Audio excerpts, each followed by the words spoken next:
What we expect to see in a leader and representative is service to the people he or she represents. Meghalaya has in its midst legislators who have misused their positions and came out to the street to manhandle those very people who had voted them to power. Be it Don Masar or Thomas Nongtudu, both have trampled upon the poor people only to fulfill their whims and fancies. Kali marutikar, hamla kalinya kalau. Kajak ke kali tu? Bejak kali nan wiki ong bat udan. Oh, di kurim tu pi, ketengum tu? Dikasih. Dikasih, jaju. Kongsei. Kongsei.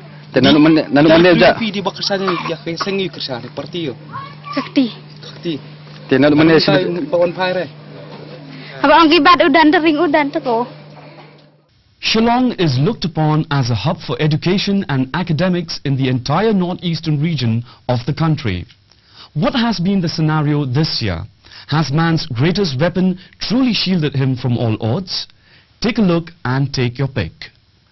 For the first time in the history of Meghalaya and the Northeastern Hill University Shillong campus hosted the 96th Indian Science Congress.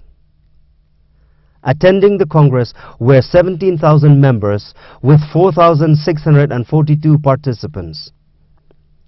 Inaugurated by the Prime Minister of India, Dr. Manmohan Singh, the theme of the Congress that was Science, Education and Attraction of Talent for Excellence in Research was truly met. The Science Congress was not only a success, but also opened new avenues for future prospects in scientific research. Recognizing great educational potential of the state, 2009 added another feather to the cap of education, with the state being awarded the Diamond States Award for Best Small State Education by IBN 7 Network.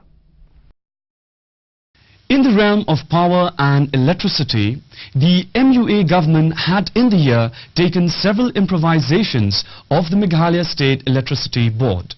Are these for the welfare and well-being of the state and its people, or will they have untoward effects? This is for you and me to deduce. The MUA government seeks to corporatize the Meghalaya State Electricity Board as per the Indian Electricity Act 2003 and to divide the MSEB into the Meghalaya Power Generation Corporation Limited, Meghalaya Power Transmission Corporation Limited and Meghalaya Power Distribution Corporation Limited. The overall supervision of the functioning of the three would be taken care of by the Meghalaya Energy Corporation Limited. At the same time, 3 cabinet committees would be set up comprising of a high-level committee, a committee that would look into public grievances, and a committee that would look into matters relating to government, semi-government, and government-aided institutions and its employees.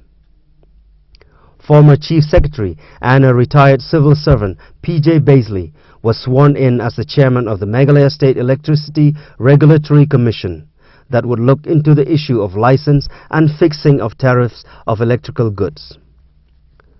The decision of the government to hand over power projects at Umngot, Kinshi to private companies have not been received well by different pressure groups who stressed on giving the project to MSEB, as was done in the case of the Leshka Power project. In spite of the protests, the government went ahead with the decision to hand over development of 2 major power projects to private players, Athena Private Limited and JP Group, in effect ignoring the cancellation of the deals made with the same companies by the previous MPA government. The major decision that we have taken is to go ahead with the corporatization process of Meghalaya State Electricity Board. Throughout the year, the health and sanitation sectors posed numerous challenges to the government, which many a times tested the efficiency of the delivery services of the concerned state machineries. Let's take a look.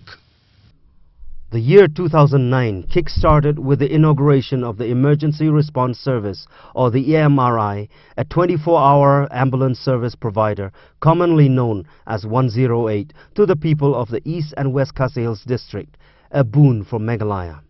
Till date, 108 has diligently and sincerely been attending to its calling, fulfilling its aim and objective of reaching out to people.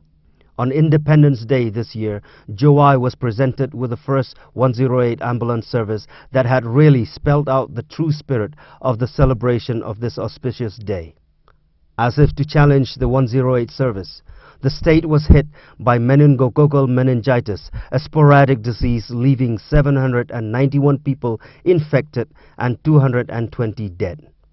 As per government's claim, mass vaccination was reached out to people in the urban as well as rural sectors, though there are still 16 villages in Rambrai area that are yet to receive their share of the vaccine. The voracious spread of the H1N1 influenza or swine flu, though an imported case and not an indigenous one as stated by the then state DHS, Dr. L.H. Lakiang, created near panic. In spite of preventive measures by the authority, the lack of proper means of medical research centers in the state was a setback.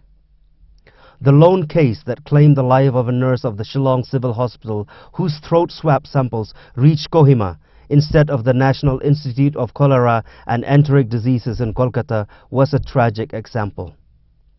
The question here is, can we afford such irreparable loss, and for how long do the people of Meghalaya have to wait to see the emergence of at least a medical college in the region? Turning to the rampant use of tobacco, the state was forced to work towards implementation of initiatives of the Anti-Tobacco Act by setting up a task force on tobacco control to conduct surprise checks on the illegal sale and use of tobacco, violations of the Act like display and sale of tobacco in public places, absence of pictorial warnings, and so on. Members of the task force pointed out a need for a helping hand from the people that would make the Act effective. Ironically, a few days after the check, the Act was violated and forgotten by the sellers as well as the authority concerned. What could be a disgrace to the state and an unwelcome gesture to travelers, but to be ushered into foul smell as a welcome to our guests? The dumping ground of the waste matter of Shillong at Martin is an example of lack of improved and hygienic means of disposal of garbage. The sight and exhibition of the failure of the Shillong Municipal Board to take prompt action and nip the menace in the bud forced the residents of Maulai Pulun along with NGOs to press upon the SMB to find an alternative dumping ground. On the other hand, the SMB struck a tie-up with the Meghalaya Urban Development Authority, initiating a Clean Shillong campaign. With 7 volunteers from Muda under the supervision of the SMB, can we hope to see Shillong clean? While our own leaders may have turned a blind eye to this menacing problem for a long time, there are others who saw potential in converting waste to wealth. Under the leadership of Michihiro Kiyama, President and CEO, Creative Company Limited, a team from Japan offered their services to the state by way of turning garbage into a valuable commodity through the concept of an ecology recycle port. This concept would provide waste collection, treatment, recycling, value recovery and disposal services.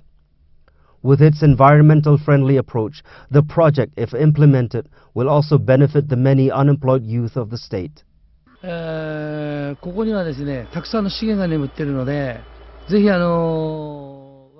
Having visited here, we believe that we have lots of energy under this ground, and using our energy sources, we'd like to change to another new energy called green coal.